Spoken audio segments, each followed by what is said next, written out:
Hello. Typically, in Pokemon, we learn by doing. We play a bunch of games, we lose a bunch of games, and then eventually we figure out what we did wrong and we fix it.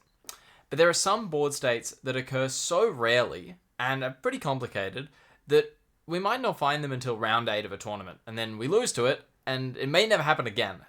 So we only get one chance at winning these board states. And so my job is to put these into interactive puzzle forms so that everyone can actually learn them before you get to round 8 and before you lose. So today, I want to go through 3 of the puzzles that I've put up on the website, and we're going to walk through the solutions and how we kind of figure them out, how I problem solve them. And the really nice thing as well is that I haven't done these ones in a while. So I'm going to be reacquainting myself with them. And the best part about that is that I get to show you the thought process that I use straight away. So we're going to go here. We're on the website and we're going to go into puzzles. And we're going to start with the most recent one. We're going to do Charizard's challenge. And I really like this one. So what we're going to do is we're going to look. So first thing is we read the description. So it says, okay, we have to win in 1 turn.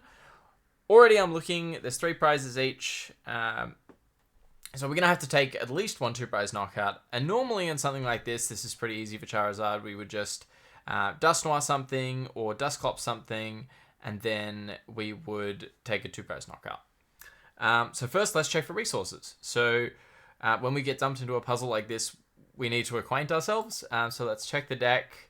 Okay, so I'm looking for ways to get into Dust Noir. All right, so there's no rare candy. Okay. Let's check the discard. There's 2 rare candy, 3 rare candy. Okay, so 1's prize. That's fine. Now, let's look for other ways to take 2 prizes. We would probably look for Briar. So Briar would be an option. We could go Dusclops, Screamtail, and then we could Briar the active. Awesome. Briar's discarded. Okay, so now we start to get in the right track. You see, we have particular resources. And think about, all right, how can we bring one of these up into the active? So now we know we must KO one of these guys, the 2-prize cards. So we have to activate our counter catcher. How are we going to do that? Well, if we Dusclops something, we counter catcher, that's only 2 prizes. So what we do here is we can do something kind of fancy, which is we can turn back on the charm. So there's the Bravery charm, and we've got a Jamming Tower. So let's bump the stadium. All right, now the charm's back on. And then we can go Quick Search. Now, we're going to think what we're going to need to get from Quick Search. First off, we're going to plan out our whole thing. So we need Dusclops, because then we're going to damage the Screamtail. And then what we're going to do is we're going to Tool Scrapper later. So we need to take a prize with this Clops, but also be able to counter catcher. And in order to do that, we have to temporarily put the charm back on and then turn it back off afterwards. So let's do it. Let's go Quick Search, and we could either Quick Search for the Scrapper, or we could Quick Search for the Dusclops, because then we can Arven for the other one. We're just going to Quick Search for the Dusclops, make 1 less step. Arven for Scrapper. Okay, and Scrapper being able to get your own tools as well is very nice. So we can do a lot of plays with that, but we are going to do this. Now, make sure we do everything properly. Ordering is extremely important on this. I actually prefer the term ordering than sequencing for something like this, because when we have sequencing, it kind of involves our decision, whereas something like this is really quite specific. We know we're going to do it this way. It's just the actual order that we do things, so we can't mess it up. Okay, so we need to Dusclops first, and then we'll go, there we go. All right, great. We've got a prize deficit now, so we can catch something up, either the Gardevoir or the Fez. All right, and then we can Scrapper. And then we can take our prize. Cool. And then we can just take a knockout. Now, before I click Burning Darkness and before I win the game, we will just quickly recap. So, we had to figure out how to take 3. We knew 1 would come from a Dusk, and 1 would come from our attack. In order to activate the Gust, which we need, because we realized, okay, we don't have enough Gust. We needed to actually activate the catcher by putting ourselves behind. We had to make sure that when we do put ourselves behind, that Dusclops still takes a prize card. And that was the trick there. So nice and fancy. All right, Burning Darkness. All right. Now, let's go straight into another one. Cool. I wanted to go over this one. Now, this one was... some of the feedback I got was that this was quite difficult. And I think looking back, as soon as you add another turn, the difficulty goes up a lot. Now, some of the puzzles are made by me, because I want to teach something in particular, and some come from the games that I've played or the games that other people have played. And this is one that came from a game that I had actually played. And I had a junior little kid with me, and he goes, I did this play, and he goes, why would you do that? Like, you've lost. Like, you should have killed the curlier. And I said to him, I said, okay, I've guaranteed one. Let's see what happens. And I was really happy with this one because it was quite fun to find these in games. Like I said, you know, these are going to happen maybe once in a tournament, and you do not want to lose them. You want to take advantage. So, okay, we have a board like this. And this is obviously really scary if you're just on board. And when you're in a game, you can kind of see these lines. The first thing we're going to look for is the fact that we're playing Dragapult. And usually our lines against Gardevoir involve killing off their curliers and their Ralts. Don't let them set up. And the reason this puzzle is unique is because rather than trying to deny their setup, we have to accept and look at the board and say, all right, you know what? We're going to try something other than disrupting their curliers. And so here, they've got a curlier, they've got a Ralts. We're going to check their discard. They've got a lot of energy. All candies are left. And so it's very difficult for us to disrupt here. We've already played a supporter. Their hand is quite large. They got, 10 cards in hand. Gardevoir is really likely no matter what. So what we want to do is we want to weaken their board. So already we're starting to push ourselves towards this thought process of weakening their board. We can't stop them getting Gardevoir, but we can weaken their board. And so this Monkey Dory, to me, looks like a threat. If they get double Monkey Dory, the amount of things they can do are quite impressive. Now, there's another aspect. They've got a Jellicent. And so our attack is going to hit the Jellicent. When we start the puzzle, we read that supporter has been used, and we can see it here too. What does this Jellicent do? So it can attack us, great. But it takes a lot of energy to be able to attack meaningfully. And when I say meaningfully, I mean for like a one-hit knockout, so that would take 4 energy on the Jellicent. And then I start thinking, okay, what if it retreats? Cool. So in order for all of this to happen, they have to use Psychic Embrace. So when they use Psychic Embrace, they take damage. So I'm already thinking, okay, when I hit this Jellicent, it may have 200 from my attack, but it's going to go to at least 240 in order for it to move. Or at least 220, I should say, because they could attach retreat. But if they attach from hand to the Jellicent, what doesn't get an energy? The Monkey Dory. So that attachment is a really big resource for them because they want it to be a dark energy. Now, I'm thinking we go Dusclops, and I would think we kill the Monkey Dory. Now I'm thinking, when we kill the Monkey Dory, our spread damage becomes a lot harder for them to deal with. And then if I look really, really closely, I can figure out a checkmate over 2 turns. And what this means is that we can force them and ourselves, beyond a shadow of a doubt, to be able to win on the next turn. We need to take 5 prize cards. So, there is a Mew EX, and it's quite vulnerable. Let's check their charms. Okay, they've got 1 charm. I can check their deck list as well.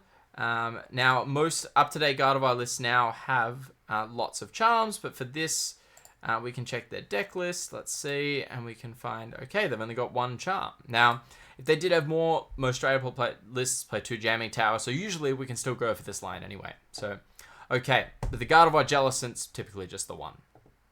So what we're going to do is we are going to hit the Jellicent, and then we are going to KO the Monkey Dory with the Dusclops. So we go Dusclops, Phantom Dive. So let's do this. Okay.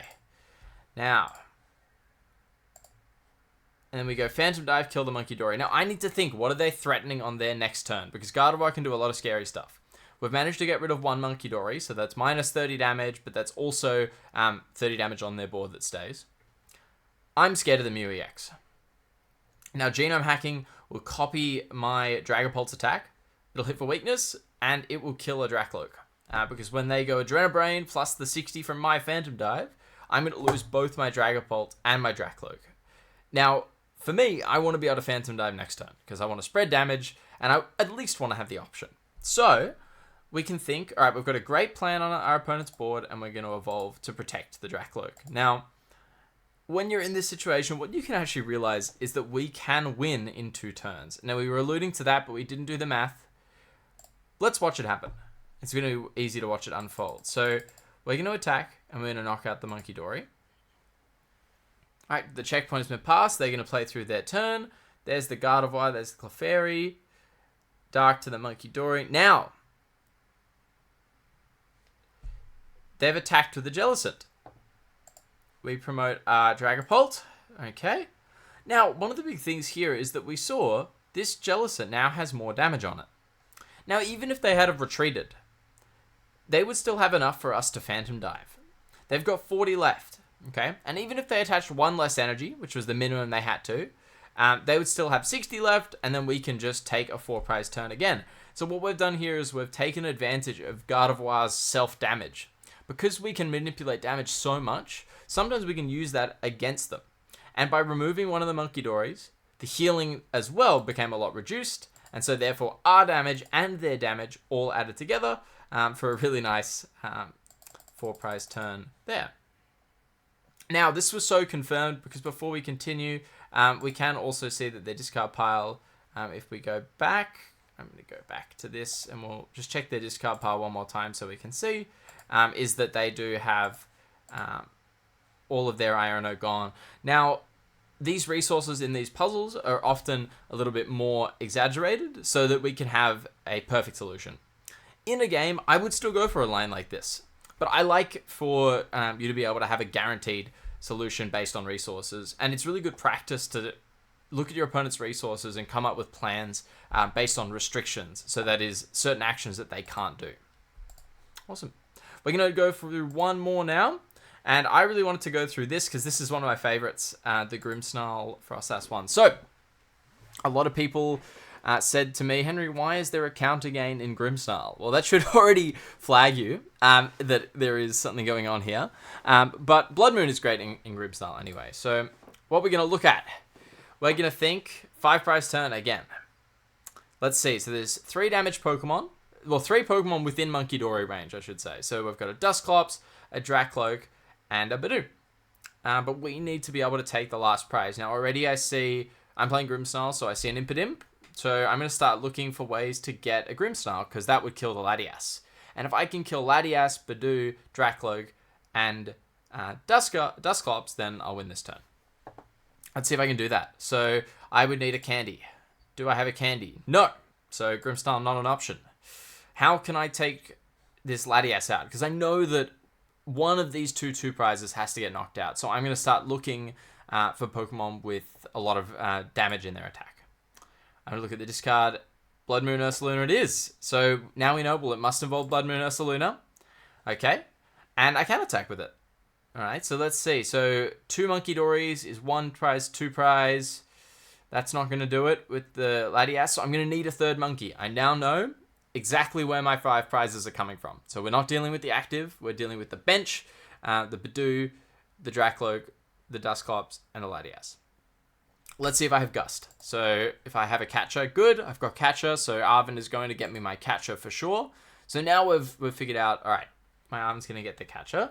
Now, in order to go from here, we know we need a Monkey Dory. So let's get the Monkey Dory. Okay. But now the problem is, how is my Blood Moon getting the energy? Okay. Well, if we look in the deck, we're going to look at our card. There is a counter gain. Okay, so counter gain is going to give the energy to the Blood Moon. Let's go Arven for catcher and counter gain. Okay. Now we need our Blood Moon. Now this is where some people might have been caught on the retries. I want everyone to pause the video, take a think, and make sure that this is winnable right now. Okay, so you're going to use Monkey Dory to KO Cloak, Clops, Badoo. Pause and think. Alright, you paused? Okay, well, I hope you did. We're going to go counter gain to Blood Moon. Now, all we need to do here is make sure that we stay behind in prizes. Now, it's pretty easily done. We have a Froslass in play. What we can do is set up our opponent's Pokemon to be able to die to Froslass. So, we will select some damage here. There we go. Okay. And we go here. Alright, and then I'm going to go Adrenabrain again. And I'll pick this Pokemon, and then we get this. There we go. Confirm. There we go. Okay, and then we have one more to go. We have to get our last Adrenabrain, which should be over here. There we go. And we'll move over here. Put it on the Bidoof. Okay, so now that we've killed the Bidoof, all we need to do is attack. We're going to have 10 from the Froslass, 10 from the Froslass, and then we will kill the Latias. Okay. Catcher. Latias. Blood Moon, and then we're going to watch the Froslass, and then we're going to have a puzzle solved. Cool. So, how can we take what we've just learned in these 3 puzzles and apply them to our game? So, first off, we walked through this puzzle, and we're going to start right here, and we'll work backwards. This puzzle, we had to figure out how to win in between turns, staying behind on prizes. So, it was a really big prize manipulation puzzle, and having a really good control of your prize counts, but also mapping it in a very particular way, and also recognizing which components of the prizes, which components of your plans were relevant to the prize cards. Now, Catcher and Counter Gain were both relevant to prize count. You also saw in the Charizard puzzle here that the prize count was really relevant as well, because we had to figure out how to get behind, but the way that we got behind was also the way we had to take a prize card.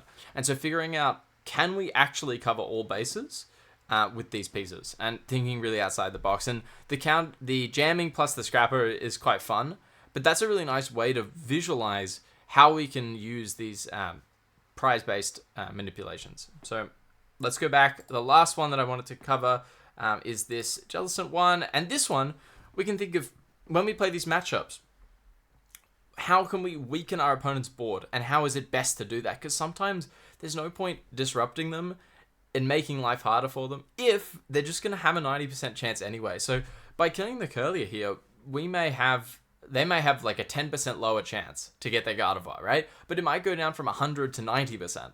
So instead, we may want to look to weaken other parts of their board that'll impact more. So let's say they're bored with the Monkey Dory. When it goes, we now have so much more control over the energy on their board compared to just slightly lowering their chance of a Gardevoir. So this one is, you get to the solution by figuring out how can I accurately damage their board and how can I most effectively do that. And the other ones are very simple checkmate ones where you look to control the prize map and the prize counts. I hope you've enjoyed. These are really fun. They're really great to practice these kind of skills that I talked about. And they're also great to learn other decks. Because often when we play, I will just play like the same deck over and over.